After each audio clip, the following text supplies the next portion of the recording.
Cambiando de asunto, ¿cumplís vosotros el tercer mandamiento de la ley de Dios, que nos manda guardar los domingos y días festivos de precepto?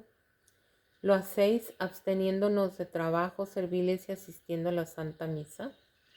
Recordad lo que dice Dios en la Sagrada Escritura. Trabajarás durante 6 días, pero en el séptimo día habrá descanso total consagrado al Señor. Éxodo 31:15. Reparad en esta expresión que Dios emplea aquí, un día consagrado al Señor.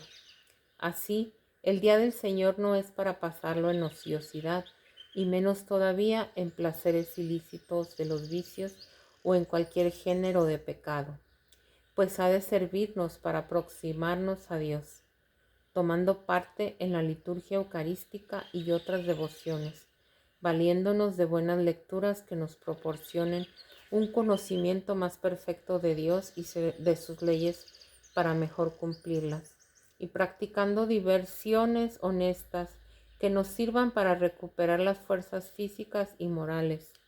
Solo así podemos tener la conciencia tranquila y cierta de cumplir la ley del Señor. ¿Sois solícitos en educar a vuestros hijos en el conocimiento de Dios y de sus leyes? Tened presente que también esto es un deber sagrado que pertenece a la misión confiada por Dios a los padres, como nos dice la Sagrada Escritura. Cuando un día te pregunte tu hijo diciendo, ¿qué son estos mandamientos, estas leyes y preceptos que Yahvé vuestro Dios ha prescrito? Tú responderás a tu hijo, Yahvé nos ha mandado poner por obra todas sus leyes y temer a Yahvé nuestro Dios, para que seamos dichosos siempre, y Él nos conserve la vida como hasta ahora ha hecho. Deuteronomio 6, 20, 24. Jesús, el Divino Maestro, no se abstenía de dar respuesta a las preguntas que le eran hechas sobre la ley de Dios, aunque fuesen para probarle. Maestro, ¿cuál es el mandamiento principal de la ley?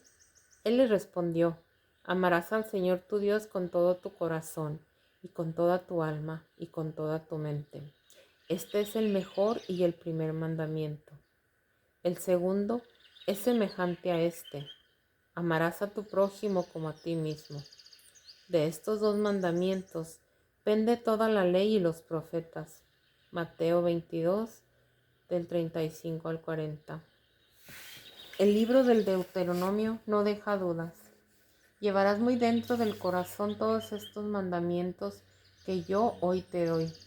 Incúlcaselos a tus hijos, y cuando estés en tu casa, cuando viajes, cuando te acuestes, cuando te levantes, habla siempre de ellos. Átatelos a tus manos para que te sirvan de señal. Póntelos en la frente, entre tus ojos. Escríbelos en los postes de tu casa y en tus puertas. Deuteronomio 6, del 6 al 9. En ellas, padres e hijos encontrarán la felicidad eterna. Oh, si tuvieran siempre ese mismo corazón y siempre me temieran y guardaran mis mandamientos, para ser por siempre felices ellos y sus hijos. Deuteronomio 5:29. Aquí está bien explícita la misión que Dios destinó a los padres en la educación de los hijos. Ellos son sus primeros maestros. Es en los brazos paternos y en el regazo materno donde los hijos todavía inocentes deben aprender a pronunciar el santo nombre de Dios, a levantar al cielo sus manecitas puras para orar, a sonreír con su candidez infantil a las imágenes del Padre y de la Madre del cielo. Es a los padres a los que compete guiar los pasos de sus hijos por los caminos rectos de Dios y confiarlos, según sus medios y la propia condición, a maestros competentes que no los desvíen del camino inicial. En verdad, ¿de qué les serviría adquirir grandes conocimientos si viniesen a perder sus almas? Perdida está todo lo que perderán, porque la vida terrena pasa rápida y veloz.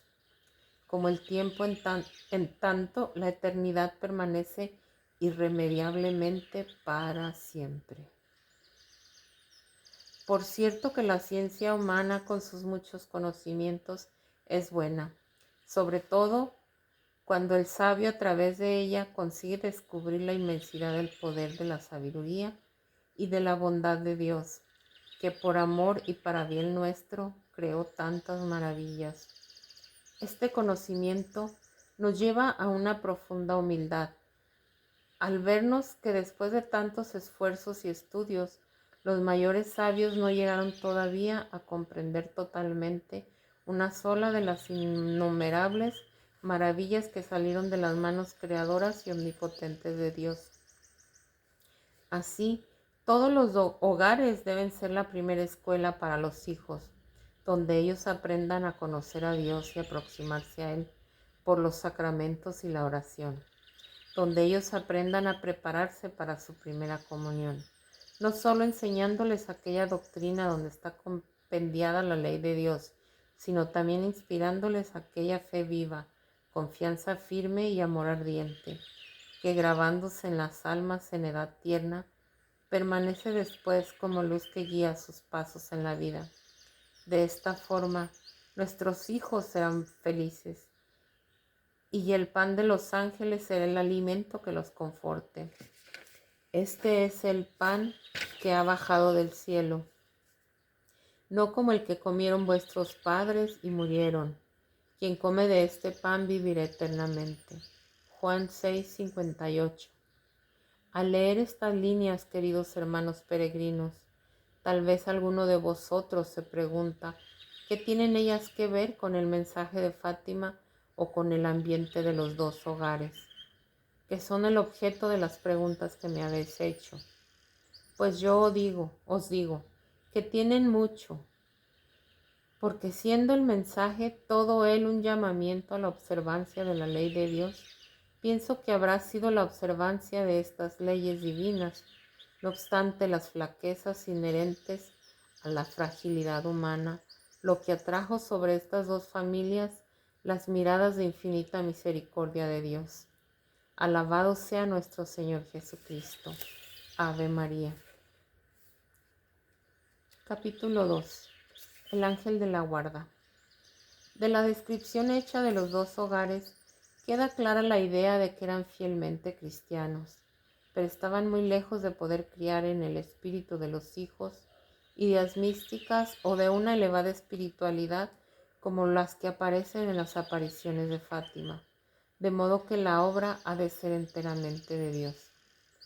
Habiendo dado respuesta a la primera pregunta, voy a intentar responder a la segunda, que es una de las que me han sido dirigidas con mayor frecuencia. Díganos, hermana, ¿cómo se dieron las primeras apariciones de las cuales poco o casi nadie se ha hablado? Debía de ser por los años 1914 y 1915, después que comencé a pastorear el pequeño rebaño perteneciente a mis padres, porque yo andaba entretenida en la vida pastoril y en compañía de las otras niñas de la tierra, cuando fuimos sorprendidas por una aparición que no supimos definir. Nos encontrábamos en la ladera del llamado Monte de Cabejo. Vimos como si fuese una nubecilla blanca con una forma humana que había descendido del firmamento y lentamente pasaba frente a nosotros, sobre la copa de la arboleda que se extendía por el valle a nuestros pies, como queriendo atraer nuestra atención y fascinar nuestra mirada. Algunas de las niñas presentes contaron en casa a los padres lo que habían visto, mientras que yo guardé silencio, limitándome a confirmar el caso cuando era interrogada. Muchas preguntas me han sido hechas sobre esta aparición, que se repitió por varias veces y en otros sitios. Aún hoy respondo como entonces. No sé lo que era ni lo que significaba, pero una convicción íntima me quedó en el alma y no quiero ocultarla. Ella me hizo creer que fuese el ángel de la guarda. Tal vez de esta forma, sin hablar, él había querido hacer sentir su presencia y preparar así las almas para realización de los designios de Dios. Hasta ahora no he querido hablar de estas apariciones más de lo indispensable, para responder algunas preguntas. Hoy, sin embargo, lo hago, no para certificaros si fuera o no el ángel de la guarda, sino para deciros que es cierta la existencia de los ángeles de la guarda, que fueron creados por Dios para servirle, adorar y alabar y amar, como es cierto igualmente que Dios, por su especial bondad y misericordia, destinó a cada uno de nosotros un ángel que nos acompaña, auxilia y guarda. Esto que os digo, no lo afirmo solo porque me fue dado ver, sino así fuese. Poca fuerza tendrían mis palabras para vosotros, pero os digo también que Dios nos lo ha revelado en las páginas sagradas del Antiguo y del Nuevo Testamento. Podéis no dar crédito a lo que os digo, pero no podéis dudar de la palabra de Dios contenida en la Sagrada Escritura. Veamos, por eso, algunos de los pasajes donde Dios nos revela esta verdad del ángel de la guarda. Cuando Moisés caminaba por el desierto, conduciendo al pueblo de Dios hacia la tierra prometida, el Señor le dijo: Yo mandaré a un ángel ante ti, para que te defienda en el camino y te haga llegar al lugar que te he dispuesto. Acércate y escucha su voz. No le resistas, porque no perdonará vuestras rebeliones y porque lleva mi nombre. Éxodo 23, del 20 al 21.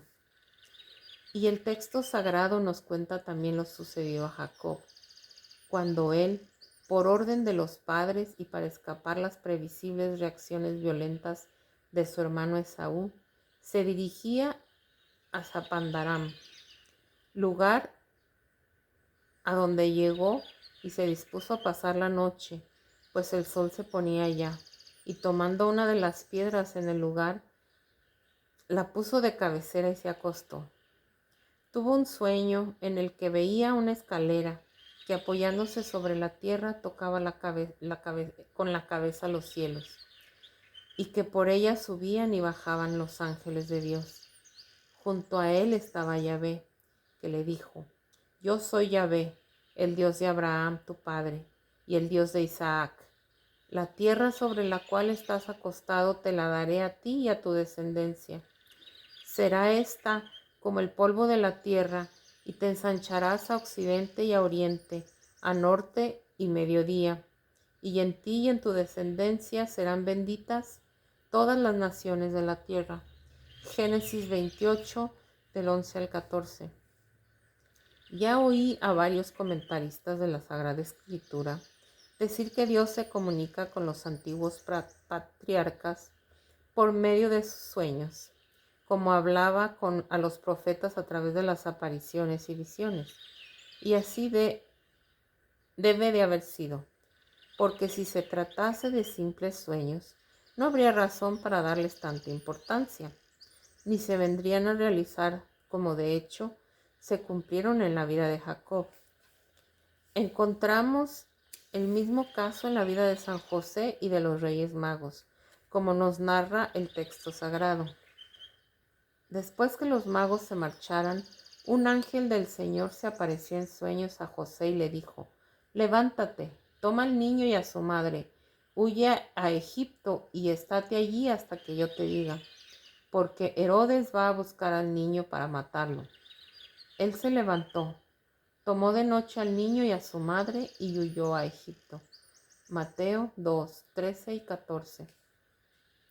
Acerca de los magos, el mismo evangelista describe lo siguiente: unos magos llegaron de Oriente a Jerusalén preguntando: ¿Dónde está el rey de los judíos que ha nacido?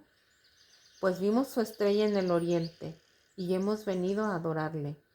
Al oír esto, el rey Herodes se turbó, y con él toda Jerusalén. Y reuniendo a todos los príncipes de los sacerdotes y a los escribas del pueblo, les interrogaba dónde había de nacer el Mesías. En Belén de Judá, le dijeron, pues así está escrito por medio del profeta. Mateo 2, del 1 al 12 y 16. Hombres sabios y estudiosos como eran los magos, difícilmente darían crédito a simples sueños, dejándose guiar por ellos, Por eso, yo creo que más que sueños serían verdaderas revelaciones de lo sobrenatural, incluso porque los sueños comparados con las revelaciones valen menos que la noche en comparación con el día. En verdad, en tanto que aquellos dejen en nosotros un confuso y apagado recuerdo de lo que soñamos, las revelaciones se graban indelebles en nuestro espíritu y dejan una certeza mucho más clara que una charla natural que se tenga con otra persona. Una certeza de este género debe haber quedado grabada en el espíritu de los magos y de San José. Si así no fuese, no habría por qué darles tanta importancia, obligando a Nuestra Señora a levantarse en aquellas horas de la noche y ponerse en camino hacia una tierra extranjera, con una criatura de tierna edad en los brazos, sin tiempo para hacer cualquier preparativo ni buscar medios de transporte.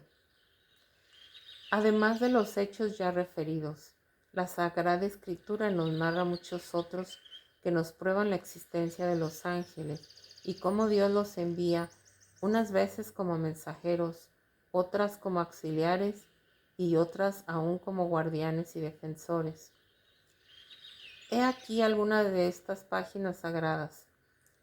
Jacob prosiguió su camino y encontró unos ángeles del Señor. Al verlos dijo: es la legión de Dios. Habiendo quedado solo, un hombre luchó con Jacob hasta el amanecer. Jacob lo interrogó diciendo: te pido que me digas tu nombre. ¿Por qué me preguntas mi nombre?, respondió él. Y entonces le bendijo. Jacob llamó a aquel lugar Panuel, pues dijo: he visto a Dios cara a cara y he quedado a salvo mi vida. Génesis 32, 2, 3 y 25 al 31.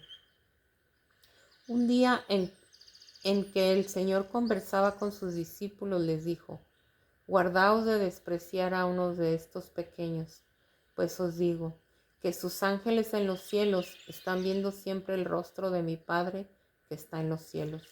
Mateo 18:10. Y San Lucas, describiendo los hechos relacionados con el anuncio y el nacimiento del Verbo divino y su precursor, Juan Bautista, nos refiere varias intervenciones de los ángeles. Sucedió que al ejercer Zacarías su ministerio sacerdotal delante de Dios, se le apareció un ángel del Señor de pie a la derecha del altar del incensario. Y Zacarías se turbó al verlo y le invadió el temor. Pero el ángel le dijo: no temas, Zacarías, porque tu oración ha sido escuchada. Así que tu mujer Isabel te dará a luz un hijo, y le pondrás por nombre Juan. Lucas 1, 8, 11 y 13. En el sexto mes fue enviado el ángel Gabriel de parte de Dios a una ciudad de Galilea llamada Nazaret, una virgen desposada con un varón de nombre José, de la casa de David, y el nombre de la virgen era María. Y habiendo entrado donde ella estaba, le dijo: Dios te salve, llena de gracia, el Señor es contigo. Ella se turbó al oír estas palabras y consideraba qué significaría esta situación. Y el ángel le dijo: no temas, María, porque has hallado gracia delante de Dios. Concebirás en tu seno y darás a luz un hijo y le pondrás por nombre Jesús. Será grande y llamado Hijo del Altísimo. El Señor Dios le dará el trono de David, su padre. Reinará eternamente sobre la casa de Jacob, y su reino no tendrá fin. María dijo al ángel: ¿de qué modo se hará esto? Pues no conozco varón. Respondió el ángel y le dijo: el Espíritu Santo descenderá sobre ti, y el poder del Altísimo te cubrirá con su sombra. Por eso el que nacerá santo será llamado Hijo de Dios. Lucas 1, del 26 al 35. Transcurrido el tiempo necesario, se dio el nacimiento del Hijo de María en la ciudad de David llamada Belén. Allí, en sus alrededores, había unos pastores que dormían al raso y vigilaban por turno su rebaño durante la noche. De improviso, Un ángel del Señor se les presentó, y la gloria del Señor los rodeó de luz, y se llenaron de un gran temor. El ángel les dijo: No temáis, pues vengo a anunciaros una gran alegría, que lo será para todo el pueblo. Hoy os ha nacido en la ciudad de David el Salvador, que es el Cristo, el Señor, y esto os servirá de señal. Encontrarás a un niño envuelto en pañales y reclinado en un pesebre. De pronto apareció junto al ángel una muchedumbre de la milicia celestial, que alababa a Dios diciendo: Gloria a Dios en las alturas y paz en la tierra a los hombres de buena voluntad. Lucas 2, del 8 al 14. Pero ya en las primeras páginas de la Sagrada Escritura aparece afirmada la existencia de los ángeles, cuando después del pecado de Adán se describe su expulsión del jardín del Edén. Después de haber expulsado al hombre, Dios puso a oriente del jardín del Edén querubines armados de espadas flameantes para guardar el camino del árbol de la vida. Génesis 3:24. Todos estos pasajes de la Sagrada Escritura que mencioné y muchos otros nos prueban la realidad de la existencia de los ángeles y del fin para el que Dios los creó. Precisamente el mismo para el cual Dios nos creó a nosotros, para servirlo, alabarlo, adorarlo y amarlo. También con la certeza cantamos con el salmista: teniendo a Yahvé por refugio tuyo, al Altísimo por fortaleza tuya, no te llegará la plaga, ni se acercará el mal a tu tienda, pues te encomendará a sus ángeles para que te guarden en todos tus caminos, y ellos te llevarán en sus manos para que no tropieces en las piedras. Salmo 91:90 del 9 al 12. Teniendo presentes estas verdades, no nos parecerá tan extraño que Dios haya querido servirse una vez más de sus ángeles para dirigirnos un nuevo llamamiento a la observancia de su ley y recordarnos el fin para el que fuimos creados. Ave María.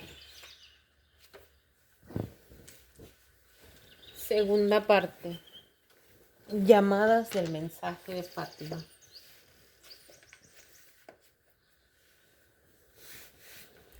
Llamada a la fe.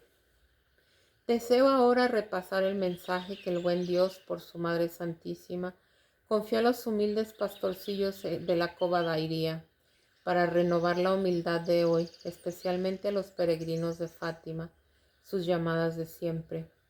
Decir peregrinos de Fátima es lo mismo que decir peregrinos de la paz.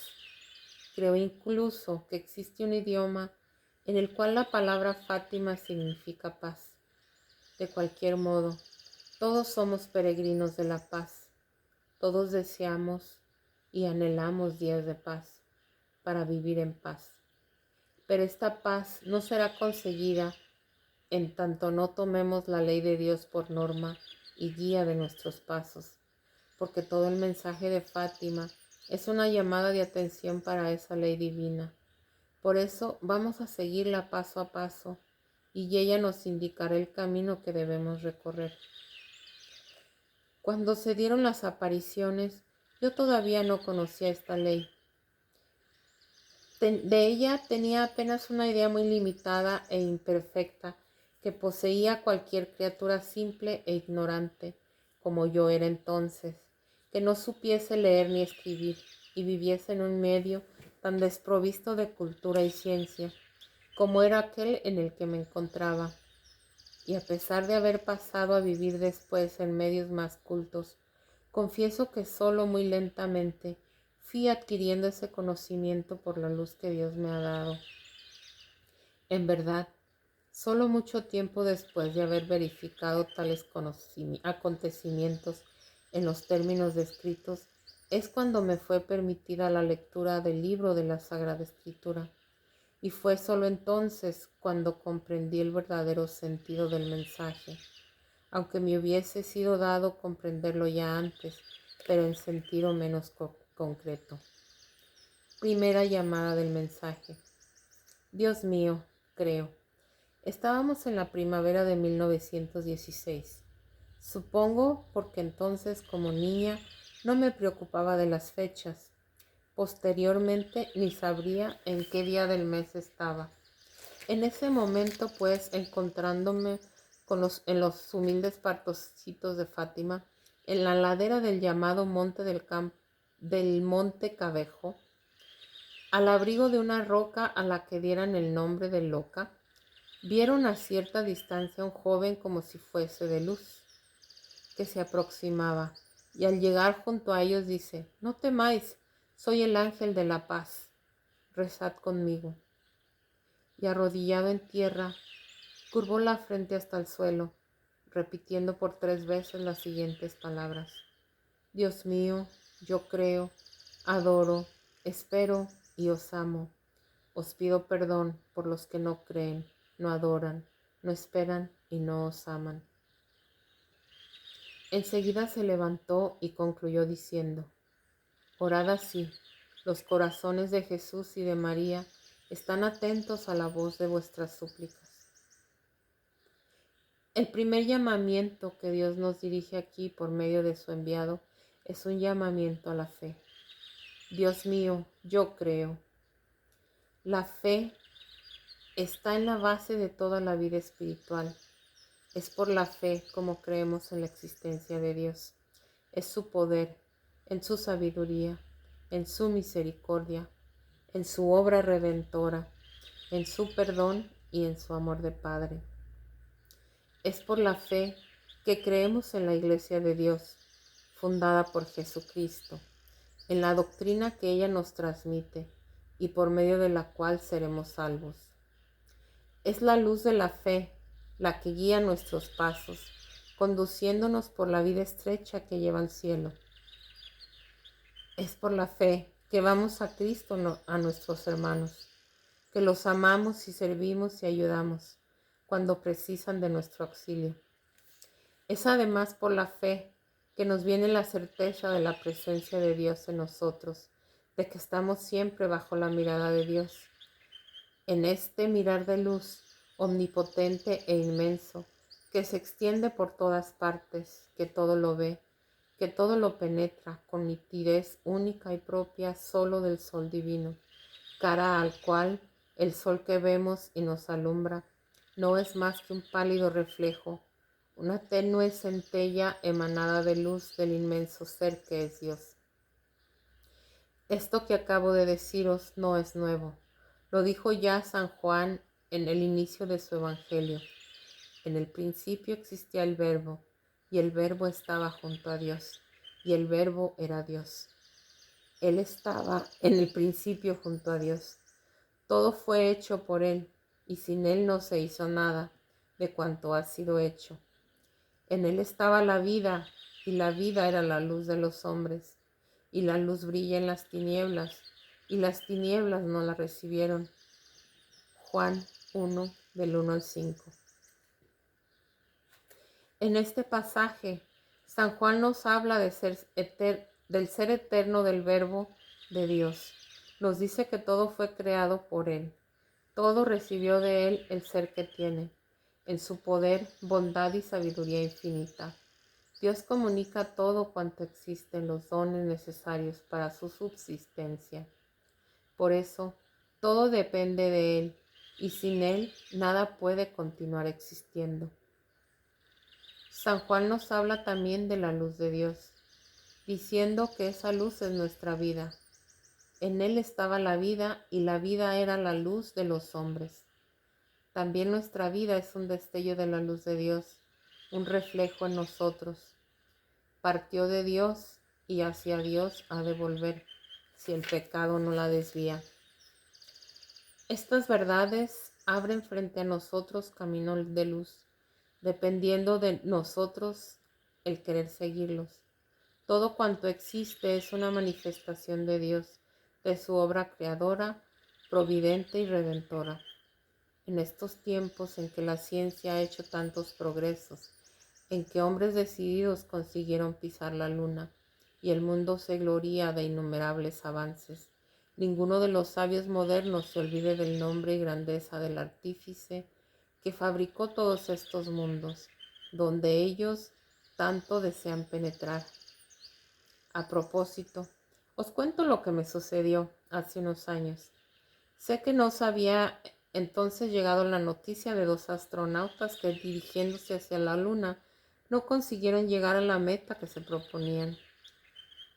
Fui a nuestra tapia con el fin de ir junto a la imagen del Corazón Inmaculado que allí veneramos. Al salir de la puerta de la casa, me detuve unos momentos a observar las abejas de una colmena que tenemos enfrente. Trabajaban afanosamente. En eso reparé en una hormiguita que trepaba por el hilo de una tela de araña, queriendo subir por allí a la colmena. Pero una abeja que regresaba de fuera, con las patas llenas de polen, golpeó en el hilo, lo quebró y la hormiga cayó en el suelo con su intento frustrado. Me acordé entonces de los astronautas que andaban perdidos en el espacio. Tuve pena de ellos y pensé, esta hormiga cae en el suelo y la abeja entra triunfante en la colmena con el fruto de su labor. Las dos son la imagen del poder de la ciencia humana, puestas en paralelo con el poder y la ciencia de Dios. Cuántos estudios, cuántos cálculos y esfuerzos y sacrificios han costado a los hombres el ideal de conseguir pisar el suelo de un astro, mientras Dios lo creó con un solo acto de su querer, de su sabiduría y de su poder.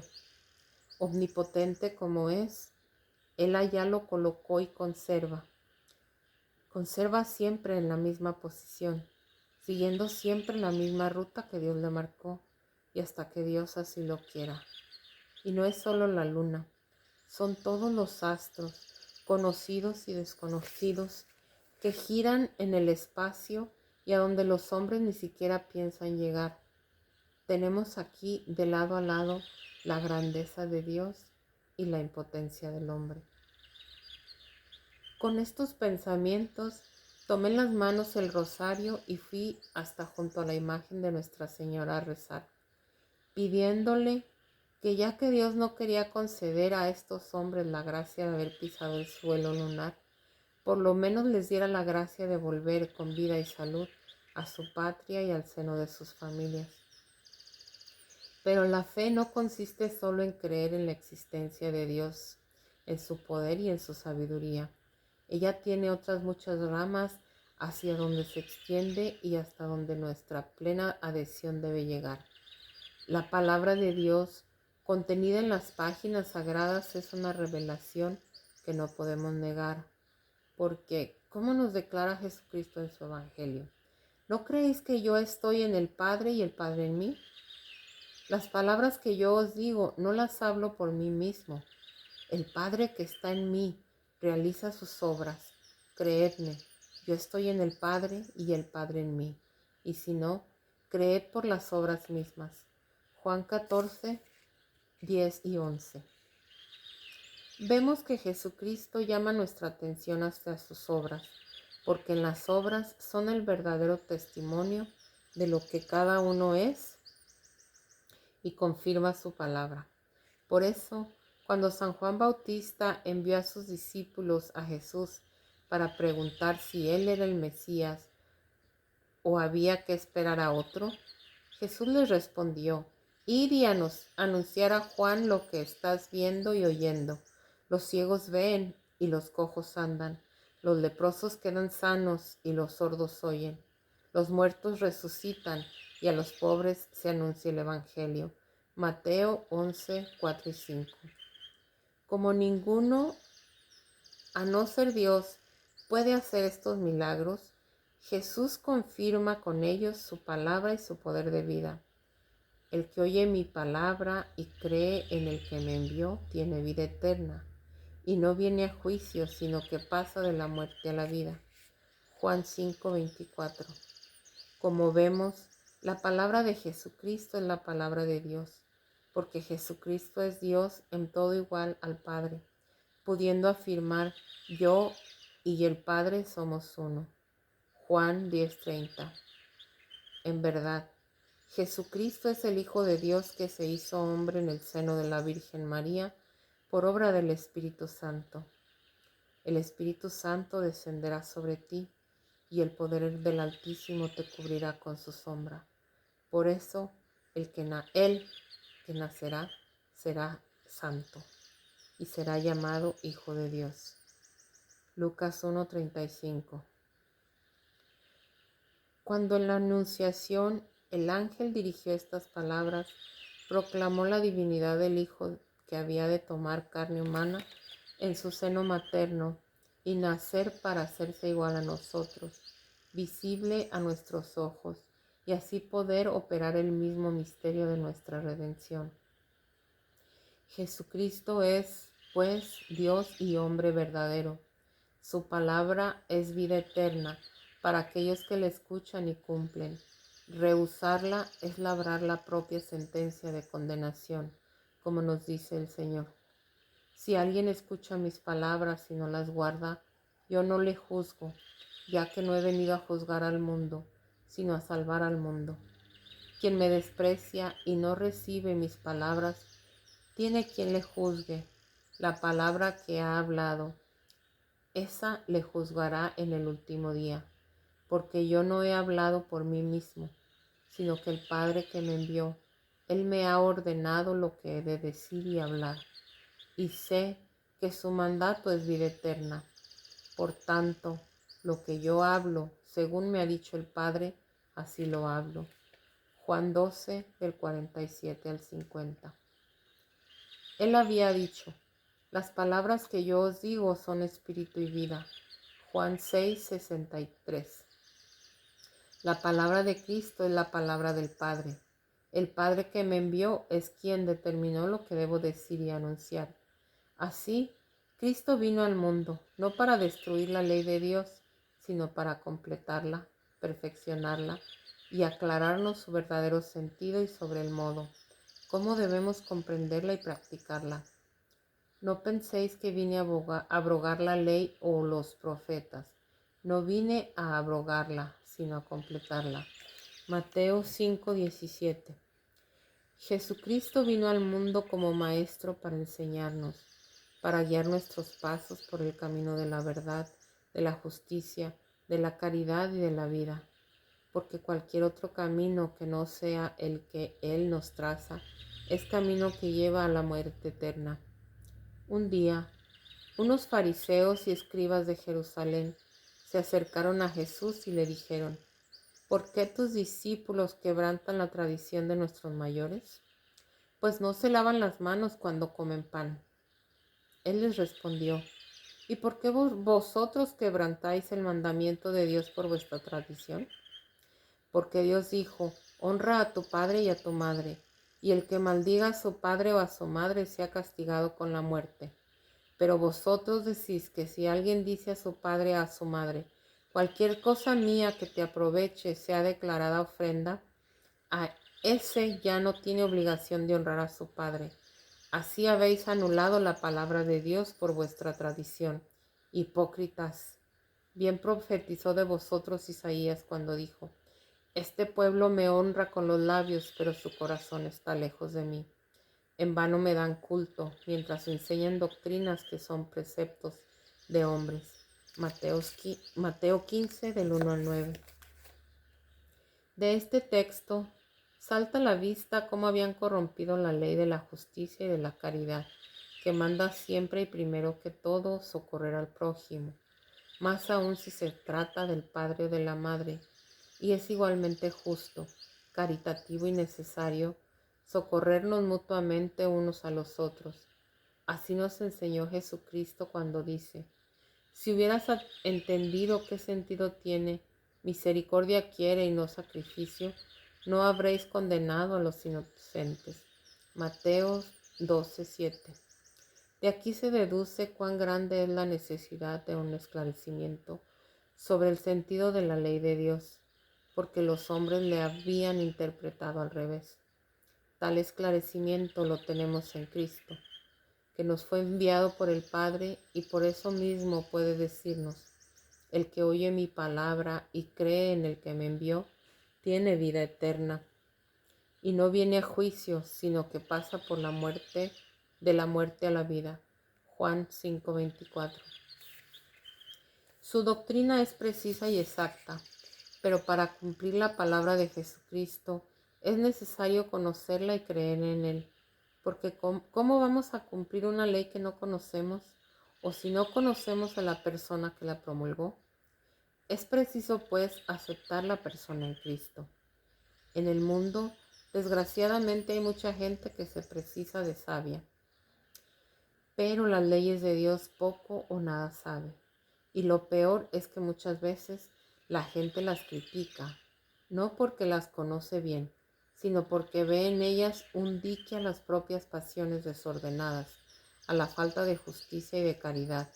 Y sin embargo, las leyes de Dios son aquello que a todos nosotros más nos debía interesar conocer, porque es por ellas que seremos salvados o condenados. Otros hay que hasta conocen las leyes de Dios, pero les dan una interpretación errónea, opuesta al sentido de Cristo, creyendo que con eso justifican los desórdenes de la propia conducta.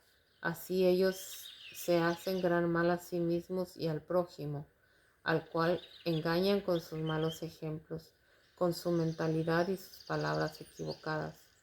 Son como aquellos acerca de los cuales Jesucristo dice: dejadlos, son ciegos, guías de ciegos, y si un ciego guía a otro ciego, ambos caerán en el hoyo. Mateo 15:14. Debemos, pues, tener cuidado con ellos según la regla que nos dio Cristo. Podemos conocerlos por las propias obras, porque no hay otro árbol bueno que dé mal fruto, ni tampoco árbol malo que dé buen fruto. Pues cada árbol se conoce por su fruto. No se recogen higos en los espinos, ni se cosechan uvas en el zarzal. El hombre bueno, del buen tesoro de su corazón, saca cosas buenas, y el malo de su mal saca cosas malas, porque de la abundancia del corazón habla su boca. Lucas 6, 43, 45.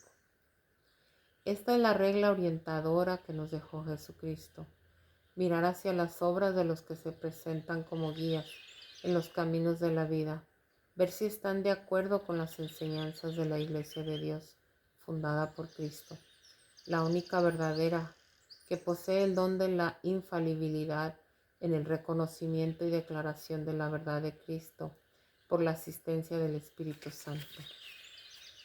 Yo rogaré al Padre y os daré otro Paráclito, para que esté con vosotros siempre, el Espíritu de la verdad, aquel que el mundo no puede recibir, porque no le ve ni le conoce. Vosotros le conocéis, porque permanece a vuestro lado y está en vosotros. Juan 14, del 16 y 17. Esta promesa de Jesucristo hecha a su iglesia nos da certeza absoluta en los caminos de la fe que debemos recorrer y que no son trazados por la Iglesia de Cristo, porque ésta es guiada por el Espíritu Santo. Es el Espíritu Santo quien nos habla por la boca de la Iglesia. En varias ocasiones me ha sido hecha la siguiente pregunta: ¿pero cómo hemos nosotros de saber cuál es la verdadera Iglesia de Cristo? La respuesta a esta pregunta os sería dada mejor por los teólogos que estudian que por mí, pobre e ignorante. Ni tampoco me atrevería a responder si no fuese el texto sagrado.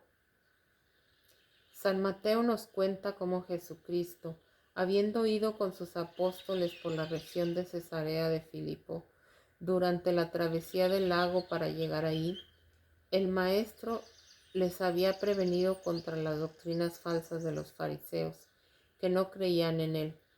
Les hizo la siguiente pregunta: ¿y vosotros, quién dices que soy yo? Respondiendo Simón Pedro dijo: tú eres el Cristo, el Hijo de Dios vivo.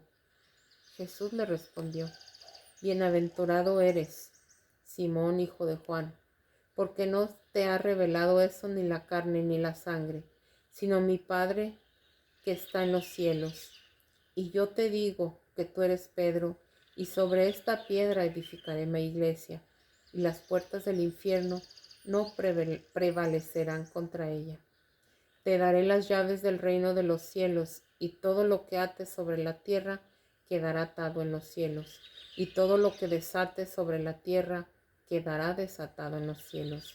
Mateo 16, del 15 al 19.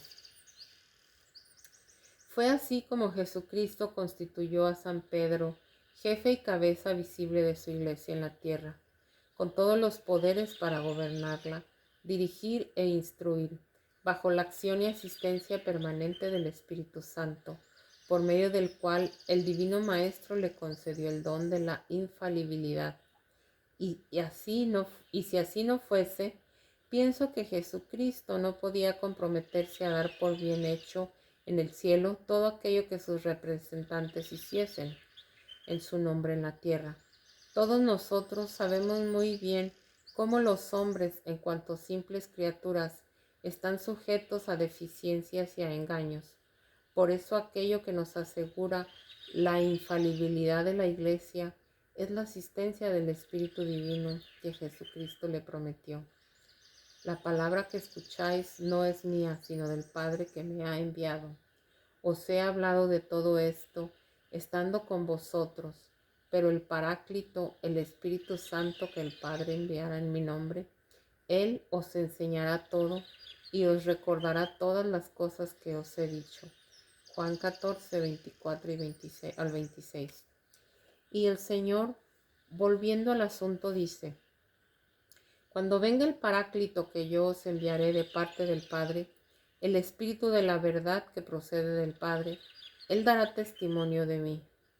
Cuando venga aquel, el Espíritu de la verdad, os guiará hacia toda la verdad, pues no hablará por sí mismo, sino que dirá todo lo que oiga y os anunciará lo que ha de venir. Juan 15, 26, 16, 13. Tenemos así asegurada la infalibilidad de la Iglesia en la palabra de Cristo, que es la verdad. Yo soy el camino, la verdad y la vida. Nadie va al Padre sino por mí. Juan 14, 6. Nuestro camino es la palabra de Cristo, confiada a su Iglesia bajo la asistencia del Espíritu Santo. Pero vuestras preguntas han ido más lejos. Entre las variadas iglesias que se dicen cristianas, ¿cuál es la primera y la verdadera? Como vimos, Jesucristo escogió a San Pedro para designarle jefe y cabeza de su iglesia en la tierra. Le confió el depósito de su doctrina para que él la guardara y enseñara conjuntamente con todos aquellos que permanecieran unidas en la misma fe, la misma esperanza y la misma caridad. San Juan nos cuenta que Jesucristo un día, después de haber resucitado, esperó en la playa a los apóstoles que andaban pescando, teniéndoles preparado pez asado y pan cuando descendieron de la barca. Cuando hubieron comido, Jesús dijo a Simón Pedro: Simón, hijo de Juan, ¿me amas más que estos? Le respondió: Sí, Señor, tú sabes que te amo. Le dijo: Apacienta mis corderos. De nuevo le preguntó por segunda vez: Simón, hijo de Juan, ¿me amas? Le respondió: Sí, Señor, tú sabes que te amo. Le dijo: Pastorea mis ovejas. Le preguntó por tercera vez: Simón, hijo de Juan, ¿me amas? Pedro se entristeció porque le preguntó por tercera vez si le amaba, y le respondió: Señor, tú lo sabes todo, tú sabes que te amo. Le dijo Jesús: Apacienta mis ovejas. Juan 21, 15 al 17. Jesucristo confió a la custodia de San Pedro todo el rebaño que es su iglesia, los corderos y las ovejas y los pastores. Por lo tanto, la verdadera iglesia de Cristo está constituida por todos aquellos que permanecen unidos a Pedro por la misma fe, por la misma esperanza y por el mismo amor, que es la caridad del Cristo. Dios es caridad y por eso exige de su representante una triple declaración de amor. En verdad, La iglesia de Dios es la iglesia de la caridad, del amor.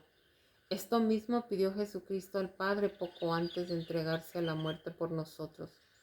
Padre Santo, guarda en tu nombre a aquellos que me has dado, para que sean uno como nosotros. No ruego solo por estos, sino por los que han de creer en mí por mi palabra. Que todos sean uno, como tú, Padre, en mí y yo en ti. Que si ellos estén en nosotros, para que el mundo crea que tú me has enviado. Yo les he dado la gloria que tú me diste, para que sean uno como nosotros somos uno, yo en ellos y tú en mí, para que sean consumados en la unidad y conozcan el mundo que tú me has enviado, y los has amado como me amaste a mí. Juan 17:11, el 20 al 23. Vemos que Jesús ruega al Padre no solo por los apóstoles, sino también por todos nosotros que habíamos de creer en Él y en su palabra, que nos sería transmitida por los apóstoles y sus sucesores. ¿Y qué pide Él al Padre? Que los miembros de su iglesia permanezcan tan unidos entre sí que formen uno solo. No ruego solamente por esto, sino también por aquellos que por su palabra han de creer en mí, para que todos sean uno. Y esto para que el mundo reconozca que tú me amaste y me enviaste y los amaste como me amaste a mí, y para que ellos sean perfectos en la unidad. Con estas palabras, Jesucristo nos revela cuál debe ser la unidad de su iglesia, una única, una sola, una única unidad que no admite partes. Dales la gloria que tú me diste para que sean uno como nosotros somos uno, unidos por la misma fe, esperanza y caridad. Antes de esta oración a su Padre, Jesús se detiene largamente a hablar con sus discípulos, diciéndoles en cierto momento: permaneced en mí y yo en vosotros. Como el sarmiento no puede dar fruto por sí mismo si no permanece en la vid, así tampoco vosotros si no permanecéis en mí. Yo soy la vid, vosotros los sarmientos. El que permanece en mí y yo en él, ese da mucho fruto, porque sin mí no podéis hacer nada. Si alguno no permanece en mí, es echado fuera como los sarmientos y se seca. Luego los recogen, los echan al fuego y arden. Juan 15:4-6. En esta alegoría de la vida y de los sarmientos, vemos que la vida de los miembros del cuerpo místico que es la Iglesia depende de la unión de ellos con Cristo. Él es la cabeza de la Iglesia en la persona de su representante, y nosotros somos los miembros. Él es la vid y nosotros somos los sarmientos. Así como el sarmiento separado de la vid se seca y no da fruto, del mismo modo, así nosotros por el pecado nos separamos de la verdadera cepa que es Cristo, dejando de nutrirnos de la sabiduría de su gracia. Morimos, secamos, no damos fruto y para nada más valemos que para el fuego eterno. Tenemos aquí bien definida la suerte de los que, desorientados por falsas ideas, por las tentaciones del mundo, del demonio o de la carne, se dejan arrastrar y se separan del verdadero cuerpo místico de Cristo que es la Iglesia. Sin seguirlos, debemos orar y sacrificarnos por ellos, para que regresen al buen camino, para que Dios no quiere que el pecador se pierda, sino que se convierta y viva. Este es el motivo por el que Nuestra Señora tanto nos recomendó la oración y el sacrificio por la conversión de los pecadores. Rezad, rezad mucho y haced sacrificios por los pecadores. Van muchas almas al infierno por no haber quien se sacrifique y pida por ellas. Fátima, 19 de agosto de 1917. Por lo tanto, por nuestra unión con Cristo mediante su Iglesia, debemos volvernos víctimas de expiación y de súplica por la conversión de nuestros hermanos. En eso está el punto ideal de nuestra caridad: amar a aquellos que tal vez hablan mal de nosotros, nos contradicen y persiguen. nuestro perdón ofrecido a ellos en la luz de la fe, de la esperanza y de la caridad, los atraiga de nuevo hacia los brazos de Dios. Es así que la Iglesia de Dios se une una sola, unida por los lazos del perdón, del amor y de la fe. Es una y católica, universal como nos enseñó y mandó Jesús. Id al mundo entero y predicar el Evangelio a toda criatura. El que crea y sea bautizado se salvará, pero el que no crea se condenará. Marcos 10, 15 y 16. La Iglesia de Jesús es apostólica.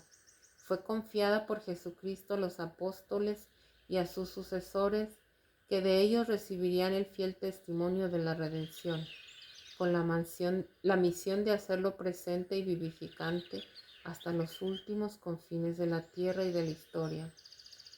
Se me ha dado todo el poder en el cielo y en la tierra. Id pues y haced discípulos a todos los pueblos, bautizadlos en el nombre del Padre, y del Hijo, y del Espíritu Santo, enseñándoles a guardar todo cuanto os ha mandado, y sabed que yo estoy con vosotros todos los días hasta el fin del universo. Mateo 28, del 18 al 20. Jesucristo nos asegura aquí no solo que confía a su Iglesia, a los apóstoles, sino que también estará con ellos hasta el fin del mundo, en la persona de sus sucesores. Esta presencia del Señor en su Iglesia fortalece nuestra fe, nuestra esperanza y nuestra caridad, porque la Iglesia de Dios es Cristo entre nosotros, es Cristo en cada uno de nosotros, en cuanto miembros del cuerpo místico de su Iglesia. También decimos que la Iglesia de Cristo es romana, porque San Pedro fue el primer obispo de Roma, siendo jefe y cabeza visible de la Iglesia de Cristo. Allí estableció la cátedra del Supremo Pontificado, esto es, del jefe y cabeza visible de la única y verdadera Iglesia de Dios, fundada por Jesucristo. Así, todos los que son legítimamente elegidos obispos de Roma se constituyen por derecho en verdaderos sucesores de San Pedro, en cuanto representante de Cristo en la tierra. Jefe y cabeza visible de su Iglesia es el Santo Padre. Por todo esto, unimos nuestra oración a la oración de Cristo, pidiendo al Padre la unidad de su Iglesia, para que el mundo crea que Cristo es el enviado del Padre, y unidos en la misma fe, en la misma esperanza y en la misma caridad, formemos todos un mismo cuerpo místico de Cristo. Y por Cristo todos seamos salvos. Ciertos pues de que la verdadera Iglesia de Dios es la Iglesia católica, apostólica y romana, fundada por Jesucristo, continuada por los apóstoles y por sus sucesores. Todos debemos permanecer unidos a ella en la misma fe, en la misma esperanza y en la misma caridad, acatando sus orientaciones y recorriendo los caminos por ella señalados, porque ella es la depositaria de la verdadera ley de Dios y de la doctrina enseñada por Jesucristo. Debemos creer en ella, confiar en ella, respetarla, amarla, escuchar sus enseñanzas, seguir sus pasos y permanecer unidos a su jefe, que es Cristo, en la persona del Sumo Pontífice de Roma, único verdadero vicario de Cristo, cabeza del cuerpo místico de Cristo, del cual nosotros somos miembros por la fe en Cristo, como nos dice el apóstol San Pablo, porque todos nosotros, tanto judíos como griegos, tanto siervos como libres, fuimos bautizados en un mismo espíritu para formar un solo cuerpo, y todos hemos bebido de un solo espíritu, pues tampoco el cuerpo es un solo miembro, sino muchos. Primera de Corintios 12, del 13 al 14. Y en la carta a los Efesios nos aclara todavía más sobre esta nuestra unidad en Cristo. Por él también vosotros, una vez oída la palabra de la verdad, el evangelio de nuestra salvación, al haber creído, fuisteis sellados con el Espíritu Santo prometido, que es prenda de vuestra herencia, para la redención de su pueblo adquirido, para alabanza de su gloria. Efesios 1, 13 y 14. Fuimos, por tanto, creados y escogidos por Dios para hacernos alabanza de su gloria eterna. Su alabanza de su gloria es el fin más alto a que Dios nos podía haber destinado. Es tener en nosotros por participación la gloria de Dios, con la cual le podemos alabar. Es hacernos poseedores de la honra de Dios, con la cual le podemos engrandecer. Es ser revestidos de la dignidad de Cristo, con la cual le podemos dignificar. Contribuir para que aumente esta dignidad de los miembros de su cuerpo místico, para que cada uno se vuelva cada vez más digno. Para eso es necesario una plena donación al Señor, una vida de fe, esperanza y amor. Ave María.